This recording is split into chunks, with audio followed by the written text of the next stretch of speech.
Good morning. Good morning. You guys know I'm shuffling all my things. Wrong one. See, there we are. Welcome to another episode of the Healing Hour. I'm your host, Sarah Fargo O'Brien, and I am excited to bring you another very interesting show today and a really cool guest. We have Dr. Steve Hudgins on, and he is the brain guru around Mosaic family systems, and he's doing lots of cool stuff in Oklahoma around this. We were just talking backstage about some legislation that he's trying to get passed, some good stuff, right? Like my people in the helping world. So we're starting our new series today, which is new takes on old issues. And so all of my guests this month are going to have a new take on some sort of old issue, either related to like mental health or this field in some way. I have some interesting guests. Next week, I have on somebody who's sort of been in the substance use world. And then the following week, I have somebody who's putting together speakers, like expert speakers, and moving us away in the therapy world from like the same four people that are constantly presenting for our CEUs and at conferences and things. And so I'm loving what everybody is doing.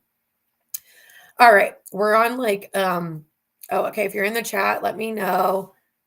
Good morning, my dear friend Nick. Morning. She says, morning, beautiful. And she knows Dr. Steve Hudgins too. She's the one who linked me with Dr. Steve. Thank you so much, Nick. I appreciate the referral. And I'm so looking forward to our conversation that we're going to have today. I have been, as you guys can probably hear, I'm more raspy than usual. I always sound like an 80-year-old trucker that has been smoking his whole life. And today it's like amplified because I've been a little under the weather this week. Nothing terrible, but just, the congested stuff that's making me extra raspy. But I project and it'll be enough, and you guys will be able to hear me as we move through this. Just, accept the raspy. Today I've had my normal morning, but it has been a busy week. And I, like Dr. Steve, as we were talking, wear many hats. We have many roles. We have many jobs. So we're constantly transitioning between stuff, which is also exhausting. And I'm just getting started today. So you guys know what that's like. Like I haven't even been awake for 3 hours yet. Sorry for everybody who gets up super early. That's not me. And so my brain is still probably not even on right today. But we're going to get going. There's somewhat of a plan. Somebody else is going to help me fill the time, and it's going to be a great show. So let's take our 3 deep breaths and then dive right in. So we know the healing hour, we're talking about all concepts around that. Deep breathing is like the best healing thing I can offer and do, and that I do for myself. So if you take no other deep breaths today, take these with me, and it will help with your nervous system balance. So in through your nose, out through your mouth. Number 1. Breath number 2.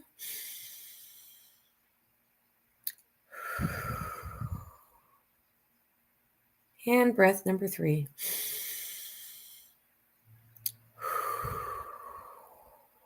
You guys know that always grounds me a little bit. Okay, without further ado, and I'm going to let Dr. Steve talk about all the things he does. He knows better than me, and I'm going to let him introduce all the stuff that he has been a part of and what he is doing now. So give me some help in the warm welcome for my guest today, Dr. Steve Hudgins. This is my new round of applause. My round of applause. Yes, I'm so grateful for your time this morning. Dr. Steve is a practicing clinician just like me, and he's fitting me in between client sessions. So I know what that is like. We have like this hat off and this hat on. And so I appreciate your time this morning. But I'm so glad that we're getting to talk about this. I mean, this is new stuff for me, but I love knowing the new stuff that's like going on out there. And I can totally get on board. It makes more sense than what we've been doing, right? In the whole issue. So, Dr. Steve, tell us what do you have going on? Like, who are you? Where are you? What is the work that you do in the world? I'm a Coffee addict. And when I have decaf, I feel like I'm in trauma response because I need my caffeine in the moment for everything I that I hear you. Got mine. Got mine. so right. You're coming. I'm in my office. This is my office. A picture behind me I took, and that's part of my hobby is Yes. photography. I enjoy being able to do that, but I do wear a lot of hats. As we talked off mic, I'm fixing to meet with some legislative people out of Oklahoma City, which is the capital of Oklahoma, and trying to, I know they are trying to push for equal access for parents. Yeah. And one of the things that I'm trying to adjust is that, yeah, we can have equal access. The problem is who are we accessing to? Yes. And for the longest time, parental alienation has been the talk, the speak of the town. And I'm like, we got to take the focus off the parent and put it back on the child. As we talked off mic, an 18-year-old can put a person in the White House, but how does a 12-year-old who can't do that expect to put a parent in a house Yeah. of choosing where they want to be? Yeah. And so a lot of my personal experience of, divorcing the kid's mom, remarrying, came back into, the book that I, just got through publishing, the Piece by Piece. Yes. Yes. Uh, I didn't expect it to be when I turn in my transcript, it's all in Word doc. And Nick is flipping out. She's like 413 pages. And I'm like, yes, it's that thick. Yeah. Because blended families, if you will, are very complex. But I don't like the word Yes. terminology blended. So Yeah. I changed it to mosaic because we need to have boundaries and blended. Yes. I love that. So, what is Mosaic? So when you think about mosaic, I had gone to England and I really admire Westminster Abbey, the stained glass and how stained glass is put together. And when you look at the pieces of artwork, right, when you think about a family that's become intact and then it divorces, so now you have two shards or two biological parents who remarry again or come together. You have individual shards Yep. and creates a newer picture. But when you think about blended, it's like you put, spinach, egg, whatever you want to put in a blender, Right. and you do it as a smoothie or protein shake. You can't do that with a blended family. And I've Right. learned Because then that. you can't re-separate the pieces out, right? They all bleed together on themselves. Yeah, that absolutely makes sense. Yep. Yeah. So mosaic is just two individual shards that carry with it history, tradition, individuality Yes. that formulates with another person with the same thing that creates this overall picture. And you add kids to it. And Yep. so, yeah, that's a mosaic. Awesome. So, how does that like fall into the work that you do? So the work that I'm doing, it's funny because I was an engineer. Prior to that, I was military. I have done some, youth ministry work. Got into the military, got into trade, started working as a telecommunications engineer, and because of the engineering work is volatile, the ups and downs, the buyouts, the layoffs, things like that, I decided to go back to school to get my master's degree in counseling. Then I worked in between contract with a company and then contract with an inpatient hospital, and that's where I got a lot of my training from. Yeah. Very happy. Uh, when I left there, I was a director over the intensive treatment services, Okay. and these were kids who were in state custody. So I Yes. had the tough of the tough. Yes. So I worked with that. And so what I'm doing today is I'm working with couples and individuals, of course, but mainly what ways can we be able to keep marriages together? That's the research that I did through the university, Liberty University, that I went through, that 65% of second marriages end in divorce, Wow. but nobody knows why. Huh. So the dissertation and the work that I did, I created a new voice that nobody's done. It was a Mhm. hermeneutical type study, which means I I'm taking my personal voice, Yep. explaining other people's voices that come together. And the number one reason is unresolved childhood hurts, Huh. wounds, trauma is the number reason why. Facts, right? This is probably why all relationships end up failing, like, damn Right, near, right? Like, and from somebody with, early childhood trauma and attachment trauma from that, absolutely. I mean, my spouse and I just celebrated 10 years yesterday, but my God, the last 3 years have been real touch and go and real uncertain because of trauma that we still both carry that like have to work through, have to resolve, have to heal, and like it's a lot to do. Like individual work, let alone like the relational work then and communication on top of it. Like right. that absolutely makes sense to me. Yes. And Yes. I probably approach couples a little differently because in my book, I talk about attachment styles and how we Mhm. view our world and attachment. I Yeah. even use my personal journey in the book, uh, starting off with the anxious attachment style and then, getting to the secure attachment where I am today. So, can change happen? Absolutely. Yes. Yeah. But you got to be willing to sit in your emotion. And one of the things that I operate from is when you think about couples that coming together, it's not so much a communication issue because we are communicating. We're communicating from a childhood hurt wound, not being Yeah. seen, not being heard, not feeling validated, not feeling safe. So we're Yes. going to yell and we're going to, Yes. over yell because I'm not feeling seen or heard, and it's individualized. Yep. So I worked through what ways can we work through this, and I operate from fear.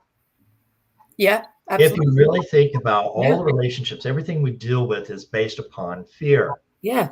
and it's how we uh, work through fear when we're younger that makes a difference in how we see our world. So that's the world that I'm operating in, is helping couples to work through fear, not only of individual trauma, but the fear of what can I say to my spouse that doesn't need to be Yeah. And maybe not in that way, right? Like, right, right, and finding a way to, express that without causing harm or damage in the relationship or to the other person, and right, man, I've been real bad at that, real bad at that. Um, but working on it, right? Like it doesn't have to stay that way. And it's really interesting because, I've been a therapist for a long time. I've been in my own therapy for longer, thought I did this work, very aware of my mom's see I grew up with a narcissistic parent. It was my mom. Um, so you get it. You already know what that means. Like I'm real fucked up as a result of having a mom that's a narcissist and lots of invalidation and emotional and psychological abuse basically in my childhood. And recognizing like a lot of my mom's behaviors and saying like trying really hard to like not turn into my mom, right? Basically like not right, not do all that to then find myself in the last couple of years like exactly like that. Even though I spent like 20 years trying not to be like that, but it's because it's not that the work wasn't helpful. I become aware of more things. I have like a lot of coping strategies, right? Like I'm very aware of other people, but just not doing the deeper work I needed to do to actually like transform the patterns. Like I was coping with the patterns, right? And like trying to do lots of things that was helping other people be able to interact with me. But none of that was me being authentic, nor did we get to like the core. issue, which is what I've been doing the last couple of years. And one of the things for your viewers and listeners, and I'll be putting this out there as well, is the fact that when you think about what's happened to us, I don't like the term trigger Right. because that's a projection of our fear, hurt, or whatever. And that person may have unintentionally felt like we triggered us. So I Yes. call them splinters Okay. because we get stimulated by these hurts that we've been through. And to help listeners to understand what we're talking about is, when you think about where's our focus on healing? Is Hmm. it the fear, oh my gosh, I'm going to turn out to be my mom? Yeah. Or, is it the fear of change? But when we're able to confront, as you said, work through this, even as a professional, yeah, I haven't been in therapy for 20 plus years, but at the same time, I've gone through personal therapy, got the healing, became a therapist, became a doctor, and I understand. Yep. Well, Sarah, I mean, you call me a guru, which means that I wrote a book about my mistakes, and there's the guru, I guess, right? Right. Uh, Well, you know, you learn from it and have self-awareness, which is yeah, like it's steps that some people never take. right, And you know that that stuff takes work. Like, and self-awareness to like the parts you don't like and the shit you learned that you wish you hadn't, right? Like that's the not fun stuff. That's what I always say. It's like, trauma healing in that regard is not for the faint of heart. I always say it's not fun, it's not fast, and you gotta want it basically. Like you have to want to get well because you got to kind of walk through the fire to get there. It's not fun, but to get to that level of self-awareness to be able to make change is what's required. And there are many people that just walk through life like not trying to do that at for all. sure. So it is kudos to you because that stuff's not easy. Like I know that from personal and professional experience. It's not Well, easy. even writing the book was what ways can I find a balance? Yep. Because I'm bringing in not only my personal example of how I got to this attachment style that Yeah. caused me to have multiple, uh, divorces and remarriages and things of that nature, but to bring in the clinical expertise, to Mhm. bring in the dissertation of people who lived it. I mean, I've got quotes from them in there, but then there's practical advice of this is what I've learned and this is what we can work on in the future, like taking a sabbatical Yeah. before jumping in from one relationship into the another. Because oftentimes I find that when you have an anxious attachment, the codependency sticks Yes. out and we want to gravitate. And unfortunately, you have these personality disorders that like to really, Attach. yes, it's I forget what the scene is the soul sucker out of you, so to speak. Basically. Yeah, Yeah. Yeah. Right. And you have to be aware of your own patterns to not walk right back into that situation. And true. like that's been, that has not felt good in my own work to be able to like, damn, like I did, and then you want to be able to say, and I'm the same way, like in recognizing where it came from. It's like, it's all the stuff that happened to me. And it is stuff that happened to me. Like all of that stuff happened before I was making choices that led to other hurts, right? And so for a long time, it's like, gosh, this is not my fault. Why does this keep Right, happening? This is not my fault. Why does this keep happening? And you really have to recognize, like, I'm perpetuating patterns that I don't realize I learned, like in relationships. This is what was modeled to me, and this is what was given to me. And I say it to clients sometimes in this way. It's like interwoven into the fabric of the air that you breathe. Like you don't realize you're taking it in and you're learning this and then replicating it in your life. You just think this is you. You just think this is life. You just think this is relationships. And when you get to like that certain level of awareness, right? That sort of deep level of awareness, it's like, I don't remember learning that, but I am perpetuating it now, and it's not healthy. I'm either walking myself back into toxic situations. hmm, Yes, I did that. And or I'm becoming toxic in those situations. Absolutely did that several times, right? Um and then you have to take responsibility for that, even though where you learned it is not your fault. And like And that was a big hurdle for me. It was a big hurdle for me because I absolutely want to blame them. I absolutely want to blame You my. know, it's funny you mentioned that. I'll share something personal here because I want to be able to help our listeners to understand that yes, we're maybe professionals, but we're still human first. Yes. You know, we say, hey, it's a. I don't like the term "let it go." That's why I don't like that little cartoon that I don't came like it out either. that says "let it go." I You don't either. can't That's let not how it this works, go. man. You have to like metabolize it. Like you don't let it go. Yeah, it can't. It Right. does. It's not gonna go. It's literally living inside of you. So you So have it's to what metabolize. ways can we manage? Yep. Right? It's the reactivity. It's what ways can we manage who we are. So, for example, my father just passed away. I went to I his know. funeral, and it did not set well with me because when you look at the obituary of my father, it has here's his military service. Immediately, hey, he met my mom. Well, I was the greatest thing to my man, and then right into my dad's, who is preceded by and stuff. But I was mentioned, but my grandchildren wasn't. Hmm. So I meet my friend who I call my sister. We call each other sister and brother. We go to the funeral, and she says, "I'm livid." I said, "What do you mean?" Says, "Listen to how the preacher is teaching about this. That your mom was his gift, and it came about more about your mother than your own dad." And Yeah. I'm like, okay, I'm glad you're seeing it because the trigger that I had from my mother was, are you just saying this to justify your narrative? To make me question about my own, I can't have my own thought that goes against her control. Yeah. So narcissistic tendencies Ugh. do have this absolute control. Yep. Which is funny because when I got a text message, you're not allowed to come to the funeral because of manipulations and lies that you've done to the family. I'm like, wait a minute, what? What? But yet you're the one that kept me off the hospice list from seeing my father, didn't tell them that I even existed, didn't tell the church family, told my uncle not to tell me.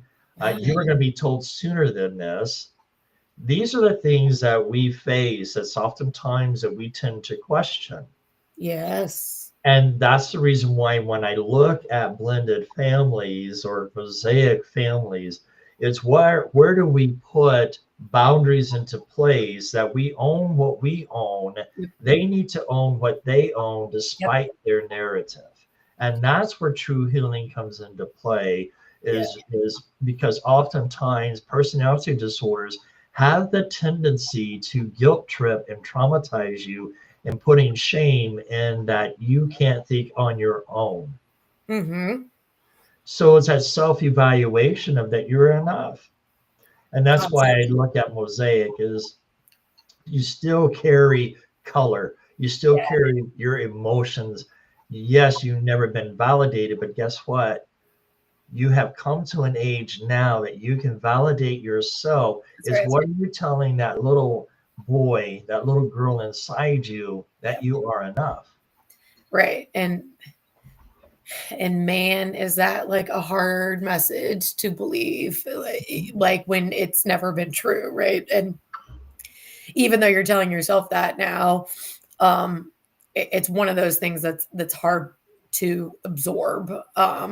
Because then there are so many moments, like you say, where I'm triggered or splintered or activated Right. in the feeling of not being enough. And there are like a million of those little activations that could exist in my life because of how critical and domineering and controlling and unkind and soft and unsoft my mom was, so it's like nothing was ever right. Like I can't even breathe right, and so anytime anything it could be the slightest thing, and then there I go, right? Like there I'm in all my shit basically because I'm not feeling good enough. And like that's a big one. There's some other like faulty narratives or faulty core beliefs that I've definitely perpetuated. But that's one of those things, right? You have to become self-aware of and then do something about. Like, I can't just keep going around like, oh, that hurt. Stop doing that. Ooh, that hurt. Stop doing that. Right. Like I gotta do something with the exposed wound that keeps getting touched, right? Like I maybe need to heal it so when it gets touched, it doesn't hurt so bad. Like I Right. can tolerate that a little bit more. I can take a moment to then go do something for myself and it just doesn't immediately throw me into a response. And if anybody has ever watched my show before, my response is abject rage, like just complete fighter mode. And that means the little girl inside of Sarah is hurting real bad. And then I'm like real big and mean.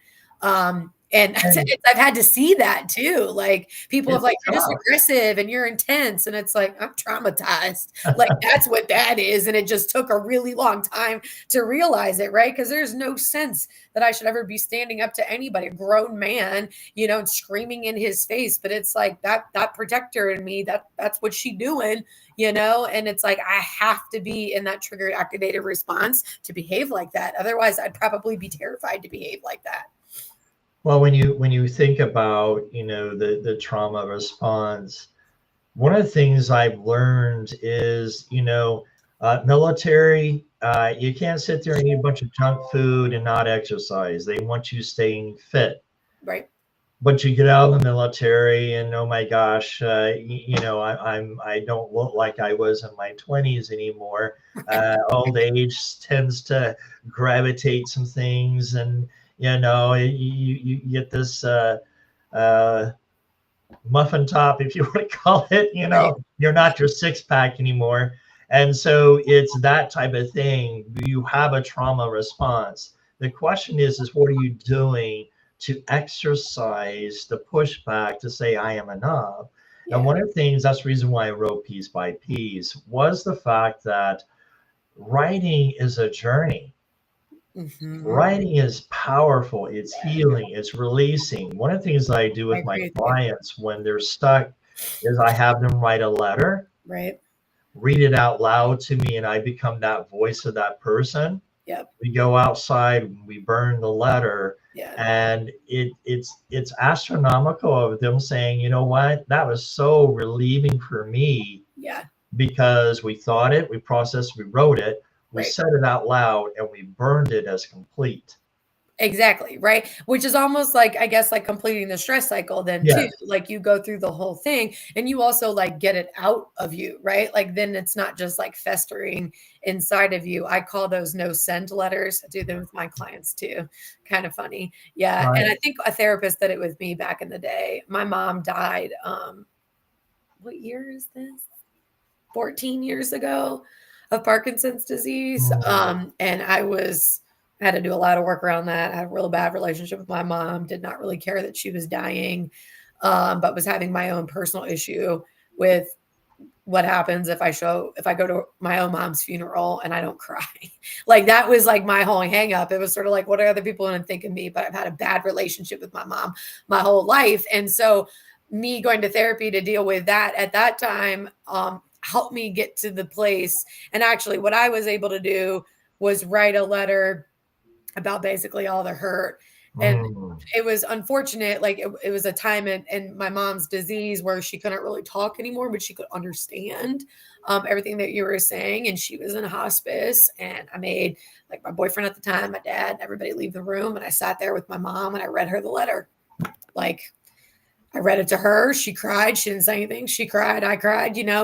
And then I amended the letter. And because it was basically like all the shit I was unhappy with, like there Sure. was no good in it. And then I amended the letter, I think after she died and could like grab onto like some positive memories. And I put it in her casket. It's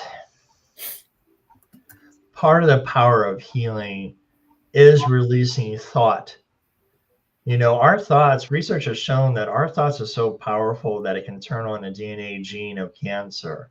Yeah. And it's what ways can we find healing in our thought processes. And when I think about us as therapists, we're trained not to say anything about our own personal life. And Right. I'm like, I'm not AI, I'm not Google, Yeah. I That have doesn't a work for life. me. Yeah, that doesn't work for me either. Yeah. Right. And so part of that reason why part of my healing was writing about Oh, what yeah. ways that I get through attachment. But it Yeah. became a healing piece for me because also I know that hopefully this book will help thousands of people Yeah. who will buy it, look at it, understand that this is a roadmap, but it's one perspective, That's right. That's right. That's and fair. fit That's what you great. think works with you in the Yes. best way. Yes. Yes. And I think that too. Like I feel like I could rewrite some training on self-disclosure and ethics in, in terms of therapy. I'm teaching that a lot to my students right now. And a lot of their field Yeah. instructors are like, I'm so glad somebody's saying that because it's just it doesn't rapport is such a big part of what we do, and Correct. trust is a huge part of what we do, and it's really hard to build trust if you're a robot on the other side of the couch, right? Like you got to be a real person to these real people with real problems, right? And I call it whole person whole context. Like they're a whole person and they have a whole context to their life that that we're trying to speak into and whatever. And if they don't know anything about you, it's like we can't really build enough of the trust factor to get to the deep work that they may need to do. So of course you still have to be strategic with it, like right, like you can't be your therapist, Yeah. but it bridges a lot and it starts to give them like permission almost or like a pathway to changing that self-talk and those thoughts like you're saying. It's like they're finally hearing from somebody else like it's okay, you're not alone, or I totally know how you feel. My experience was kind of this, which is similar. And then they're like, oh, okay, it's not just me. Because they probably, and in your case, it might be the same. A lot of my clients have never said some of this stuff to anybody else in their life. Right. And they come into therapy and they say, and if you just act like a stone wall, it's like you're the first person that needs to validate the fact that they said this out loud to Right. somebody else. You know what I mean? Like that's part of their work. And if you just sit there stone faced, it's like we're not getting anywhere. Like they're like, oh, I shouldn't have said it. That's why I didn't say it all these years. And so I have found that it's like it's the best tool in my toolbox in terms of the deep trauma healing therapy work for sure, because they need the example, right, of like Yes. of somebody else who's been through it, who isn't dead in a gutter or hiding under a rock or whatever, like can be out in life and be in relationships and do things. And so yeah, it's the same, and I feel the same about writing too, and I started doing more of that. And that's over the last like 3 years that I've been sort of done this deep dive into my trauma healing, and it's been huge. I've always enjoyed writing, but it's been great for my own processing, for like putting things together, Mhm. for then putting it out there for other people to like, yes, have another experience to add to your repertoire, people's experiences to pull from to figure out, where do you want to go and how do you want to get there, and who's going Well, to and support you along the way. what you shared about us sharing with our couples or for individuals or whatever, I want to take that and apply it to families. Yeah. Yeah. Is the fact that we don't do enough validation for our partner. And I Yes. hear from men of, why is she being dramatic? And I'm like, are we validating her feelings, whether it's right or wrong? You Right. might get for example, Yes. what I'm trying to share is let's say your child comes to you and says, Mom, you lied to me. Instead of saying, no, I didn't, or whatever, Right. now we're getting in a toxic environment because we're getting into trauma wounds. That's right. But if we are able to take an ownership and look at, okay, that sounds really tough that you feel I lied to you. Help me to understand what it is that I lied to you about. Yeah. Let that child say, well, you said I was going, we could go to the zoo today, and we're not even going to the zoo. Oh man, I see how I've lied to you and how they came across, but Right, right, I just looked at the radar. The storm's coming in. I don't want to get caught. I am so sorry that I promised you something, built it up, and I know we're going to the zoo. How about let's look at the calendar? Let's look at the weather in the next couple of days. Let's see if we can set up a different time. Would that help you to know that we've set a different date and time? And as long as the weather is good, that right. we can do this. So, Exactly. it's are we being accepting, but at the same time validating without taking that childhood hurt wound of, well, you lied to me, and Yeah. we take that into defense because of the way we were brought up. Yes. And that's the same thing. Yes. Sarah, it's like, ask a kid, why did you do that? I don't know. Lie, blame, or excuse in every situation. Yes. And what I Right, try to right. explain in therapy is why puts us back here into the animal instinct brain. It's a judgmental question, assuming that they've already done something, you know the answer to, and so you're Right, going to have this reaction. right, right. Whereas I like to say, when we get into family building, family situations, or anybody, tell me what was it that just happened so I have a better understanding. Exactly. Really Exactly. putting in the frontal cortex and being able to, wow, I need to think about this. Yes. Right. And be open, curious, Right. non-judgmental, active listening, right? All of these skills come and that will help you manage your defenses and personalizing, right? Like whatever is said. I run into the same thing now as an adult with my parent, my one parent who has left, and we are estranged and have not spoken in 6 years because he remarried a person that's very much like my mom and not my mom. So any little bit of my mom that did actually like love her children, and I think she did, is gone because this person doesn't give a shit because she's not my mom, and but has all the other things that make it difficult, which then turns my dad into a difficult person to be around for me and my trauma and all my stuff. And we can't even have a conversation. Like, I mean, we just can't get past like, you fix you, then come back. And it's like, Mm-hmm. you got to acknowledge some stuff. Like, it's not going to work like that. And You, we can't even you have a know, conversation because there can't be curiosity, non-judgment, right. not defensive, right? Like, and it's like after 8, 10, 12 years, I'm tired of trying to have a conversation, and not have it not go anywhere. So So here's a tidbit for those who are also struggling with this is the fact that I learned a long time ago what ways to heal. And this is how I learned how to heal. As that inner child that comes out in us, we want our parents to love us. right. Okay. So we keep expecting and wanting them to love us the way we need them to love us. Yep. And one of the things that I've learned through healing is stop expecting them to love me. Yep. That I need to accept that this is the place that they're in with their own hurts and wounds, that they're operating in their own childhood or wounds, Right. that maybe my unconditional love for them, uh, I'm like, you know what? I can walk away as a better person with unconditional love than they could with their conditional. Right. So I've learned to accept the circumstances of where they're at as a person and stop placing that expectation. Because when I think about expectation, that's that inner child that hasn't been healed yet to accept I am loved. I know who I am. Right. It's this is our identity.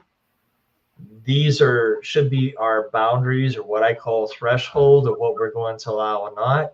But Yep. underneath our identity is this belief system of whether we believe in God or not, the education system, the messaging from families has been passed around, your Right. education system. Now, as an adult, it's work, it's politics, social media, Yeah. Yeah. and commercials. And when you think about that, Yeah. 80% of that belief system says you're not enough. And that's where we need to learn what ways can we have healthy threshold boundaries, if you want, to help protect our identity. It's like a prison guard, Hmm. filters what comes in, filters what comes out, but also observes the behavior within. Yeah. Yeah. That's a great like example. Yeah. And it goes back to like what we were saying is like you got to own your stuff no matter where it came from. And like that was a huge blockade to me for a long time. It was just like, but it wasn't, but it's not, I didn't do this to myself, and it was just Right. like, and I spent a lot of time being angry that they set me up for life like this. And I had so much work to do on the back end, right, of everything they left me with. And I'm talking like time, money, relationships, health. I mean, it has cost Mhm. me an incredible having my own children. It's cost me an incredible amount to manage, fix, heal, resolve all that my family system left me with and all that got perpetuated as I, repeated a lot of those trauma patterns and sort of like reenactments and not realizing that that's what I was doing and then all the pain caused by those and like it was a while, a long while. Like anger is my fuel. Like it is how I have done everything. It's how I've gotten through everything. It's how I protected myself to this point. And so probably, and it took a long time for me to even say, I don't really want to get rid of it. Mhm. Like and then having to get to that point with my therapist to be like, then I need to do something, right? Because it's not good for me to be Right. angry all the time. Me, my body, my nervous system, my health, right? My relationships. It's not good for me to be angry all the time, even if they deserve it, right? Even if it's warranted, right? That I could be angry at them all the time, you know, that amount of intensity and emotion and reactivity and the stress and all the things is not good for me to keep it going. So how am I going to get through being angry at them and what they left me with so that I can actually move through, And and live my life like free from like the shackles of what this feels like. well, and I was going to say, when you think about Mosaic, you have these intricate pieces that are coming together Yeah. that has its own set of wounds that are coming in. Yeah. But what happens in these families that makes it a higher divorce rate is now you're adding more complexity of the financial pieces, still Mhm. going to court pieces, the self-sabotaging of the individual, but also triangulation, Yeah. manipulation against the bio, against the non-bio parent. And it becomes very complex situation that if we can look at ways that we can understand that we all come from a place of hurt, Yeah. what ways can we build to seek to understand how to provide that comfort? And when you think about transgenerational trauma, Yeah. generation of trauma, I'm noticing more and more people are using the silent treatment. They Yeah. don't want to talk. Yeah. And research has shown that it is capable of causing a physical concussion to the brain when we introduce silent treatment because we don't want to resolve. And that is a very person who likes to be in control if they have to use it because they need to have the power to take back what they've lost. Yeah. And so, when you think about the complexities of these families, it's what ways can I understand you're hurting? I use the term, I'm faith based, and often terms we use the word submit, and I don't like how often it's used. So when I use submit, it means that I need to reduce my dominant side that's going to cause conflict with the other person. Right. Right. Because when you meet masculine energy with masculine energy, you're going to be like two bulls fighting, or to the bucks this season because it's deer season, and Oh, yeah. That's yeah, my family all day, right? And we'll go head to head, and everybody. My dad will step out and not participate, right? And my spouse is somebody that'll shut down and go silent. So he doesn't meet my. It's probably better. It's not as volatile than if it sure. was aggression that it's going to meet aggression. but it has its own problems, right? Like stonewalling and shutting down is the flip side of the coin, right? To response to what I got going on, right? Like you learn to go hide to like avoid all the trauma and stuff, and I learned to just fight and get up in your Right. face, you know. And so it's like I'm doing my thing and he's doing his thing, and we just go round and round and round. It right, and you hear, and it's like we've been on the brink of divorce for years because it's like I can't do this forever. Like we got to Right. get out of this, and it's like who's responsible for what, who's doing, how do we get out of it? I mean, it's just all how do we get out of this? How do I do something different? How do you do something different?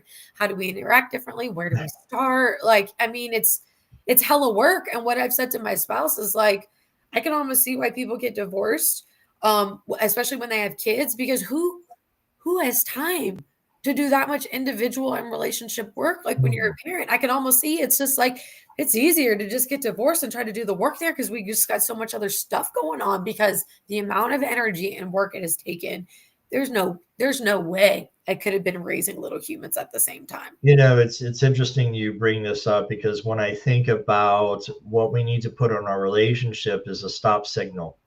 You got the yellow light, we got a caution. That's submission there, that I've got to submit to a stop to allow the other traffic to go sometimes. Yeah. But it's realizing I'm going to have a time to go when the light turns green. Right. And, Right. and when you think about here, we're coming up on holidays and stress and expectations and things Yes. like that are coming up. And I'm like, this is our busy time of the year because of stress. And, Because hey, everybody's losing their minds, right? you know, Expectations and boundaries and families. Absolutely. Yep. so it's about being proactive. In what ways can we be proactive in our relationships? And, it's what ways can we reduce the fear, because fear produces anger, Yeah. and anger can produces hurt and confusion. Yes. And part of this healing is recognizing I'm okay. Hmm. Navy SEALs use the box breathing. You just did breathing before we, because sometimes this stuff, healing, can be a taxing emotion where you gotta, okay, Yeah, that's right. take that deep breath for a moment Yeah. and stop being reactive. Yeah. I Yeah. often tell people, well, I gotta be in control. I said, wait a minute. Control is a knee-jerk response Hmm. that it's like a firefighter.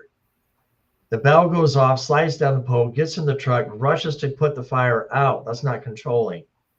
I mean, that's Hmm. controlling. That's not managing. Yeah. Yeah. Yeah. Managing is a forest firefighter that is proactive, pulls out the weeds, being able to, get rid of the dead debris, set bridges or whatever that can happen so the fire doesn't jump, whatever.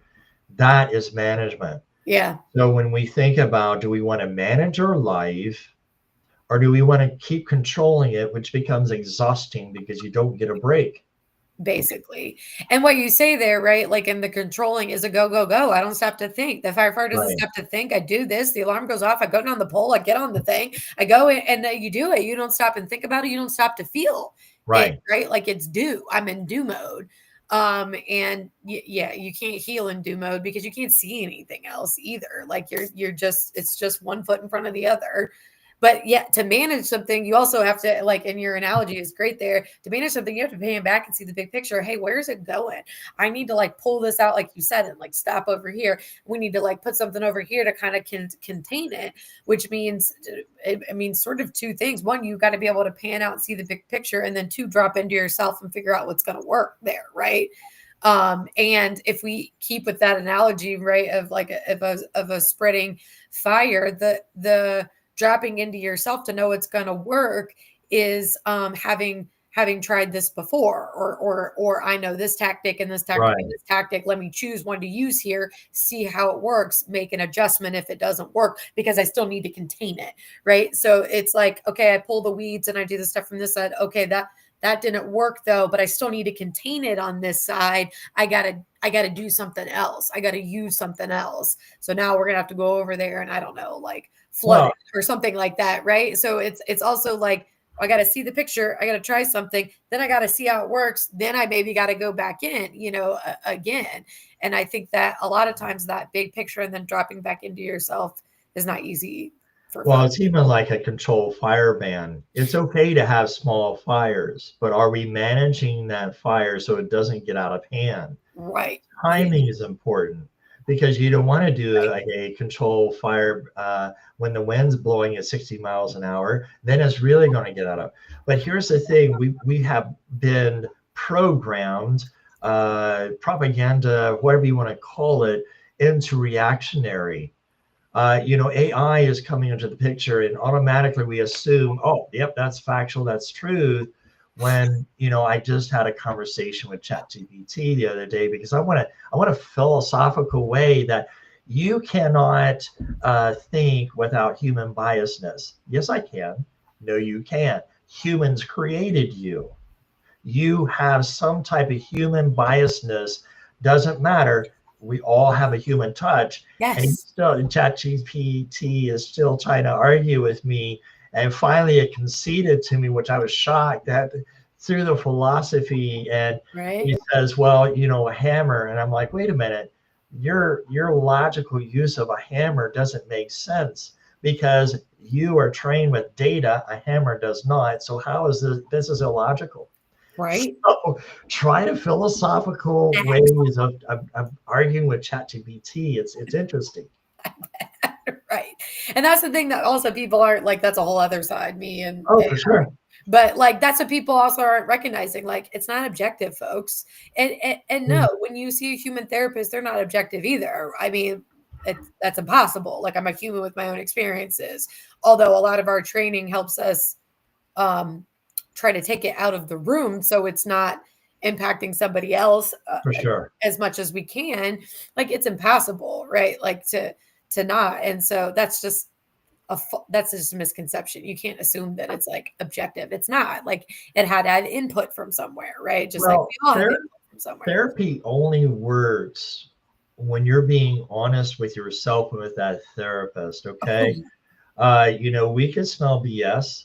But we're not going to say anything. We're going to try to guide you, that's but at right. the same time, a lot of clients come in here and say, well, you know, I wasn't honest the first time. Oh Going, yeah. okay, Yeah. I'm going to call you out. That's just how I operate. That's right. Yeah. We got to hold each other. We got to be accountable for our actions. And so part of healing is by reducing the fear of being so reactive that we got to take care of this now. It's like going back into the day of the shutdown and you're going to Walmart. I had to do it. I'm like, there's no toilet paper on the racks. Right. Yeah, Right. I've got a package of toilet paper. And I thought, well, wait a minute, Steve, you're smart. You get a coat hanger, you put it in your drill, you go to gas station, you wind it up on your drill, and you take it home and you got toilet paper. Our eyesight is what fools us into thinking we don't have enough sometimes. There you go. Yeah. Right. But that was just a matter of like, I need a different management strategy Yes, and a different tool to access what I need. And right. that's it, right? Like that's basically the therapeutic journey, guys. Like that, however long that takes you, I can't predict. Steve can't predict, but that's the process. And, we'll sit with you through that process. Right. And then as long as you are honest about like, well, I did this and that didn't work, or I did this and this was the outcome, or I did this and it was great, whatever they're coming in to say, right? It's all information to then fuel sort of like the next step in the process, like whatever that might be. So yeah, this is great stuff. I really like I'm glad I got to hear you talk about like seeing the stained glass and the mosaic. I can totally see that. And I think that makes so much sense, right? You have these like broken shards of glass, but together they make a beautiful piece of art. And you don't see that there's a broken piece of glass in it, right? Like you see the beautiful piece of art as it comes together. Right. And Okay, go ahead. well, I was going to say, even as a past parent, I've had to learn to where boundaries go. Not that I'm trying to take responsibility out of my way, but it's learning how to mentor and come alongside the bio parent, not disciplining their child, allowing through going through them to do the discipline. So it reduces the friction. And Yeah. that's when the mosaic mortar, the things that bind together come into play. Blended doesn't do it justice. Step calls it like evil. Yes. I've already kind of talked about this on other shows, but and I don't want to be repetitive, but it's learning what ways can we be okay with the color, the shard that we are, Yeah. so that we find ways to work together Yeah. in forming a beautiful picture. That's right. And it is like accepting your jaggedy piece of glass and whatever color it is, right? And that's enough. Right? You don't need to be more. You don't need to be the whole picture. You don't have to fill up all the space. Like you are enough as your one broken piece of glass, Right. whatever color you are. All right. I'm asking everybody this on my show as we wrap up, and then you can tell us what you have going on next and where people can find you. But what's one value that you live by? It's you can't take the fight out of me. All That is right. my value. I wrote a song in experience to what I've just experienced, and I like the AI tool that I can upload my lyrics because I'm music savvy. The instruments, the beats, the music, and I Nice. wrote a song. You can't take the fight out of man, and that's the value I live by. Is that not only do I fight every day to be able to appear normal, which is a drier setting. So I bring out the heat, I guess. It's just being unique. You A can't take man after my own heart. I feel that like no other, right? Yeah, and I love that. Like that's one I could live by. Like you can't take the fight out of me, right? Like, and it serves a purpose. I don't need it showing its head all the time, but like right. the fighter in me fights for you. Correct. It's the advocate in me for and it's the getting upset for my clients on behalf of whatever they're dealing with, right? Like their narcissistic ex partner and this thing, and that's also part of what bridges in my work with folks, and they're like, yes, like the one I was telling you about before and how long it took her to get divorced. Just a sweet she's just lovely Catholic, but I'm over here dropping F-bombs. She doesn't say them, but she loves it when I say them. And I'm like, he's such a, and she's like, yes. And she's not gonna say it, but it's like that's the fighter in me. And then she's like, yes, that's how I feel, right? But she's not gonna use the same words. But that's all part of like that relationship and healing for her. It's like she doesn't have to say the words. Like I'm upset on her behalf and using my words, and she's like, yeah, I feel that. And it's good for her healing process. For So sure. well, I appreciate your time and us having this conversation. I know you have to get going, but where can people find you? Like, do you have a website? How can they get in touch with you? What do you have coming up? So drsteveh.com. I made it simple. So Yeah, drdrsteveh.com is where a lot of my work is being processed right now. Again, I am working with the White House, talking to policymakers right now for advocacy for veterans because I'm a military veteran. Veterans Day is just around the corner. yes. So salute the veterans, please. Yeah, They're hurting. They have more emotional trauma that's unseen than their physical wounds that they are visible to. absolutely. The other piece is trying to work through state of Oklahoma legislators again, trying to get parental alienation removed, put in the disruptive parental attachment that I've discussed in my book. My book is on Amazon, Kindle, and hard and print back.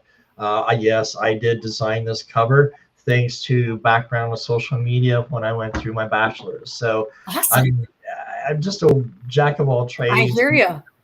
but be kind to yourself is the message that I would send out to everybody else. I love Be kind that. to yourself and be kind to other people. And Sarah, thank you for this opportunity of being on your show. Yeah, I appreciate your time. And I love that. Be kind to yourself.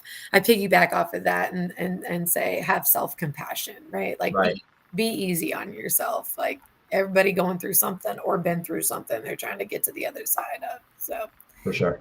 thank you so much for joining us, everyone. Thank you, Dr. Steve. Good luck with the rest of your client day. And I'll see you guys again.